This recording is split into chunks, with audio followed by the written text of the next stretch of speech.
Yeah, so this is the safest place to swim on the in between the rocks there and the port there.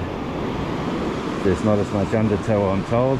Where that bay is on the other side, there's a lot of undertow. It can suck you out. And a lesson to be learnt too when you do get dragged out to sea.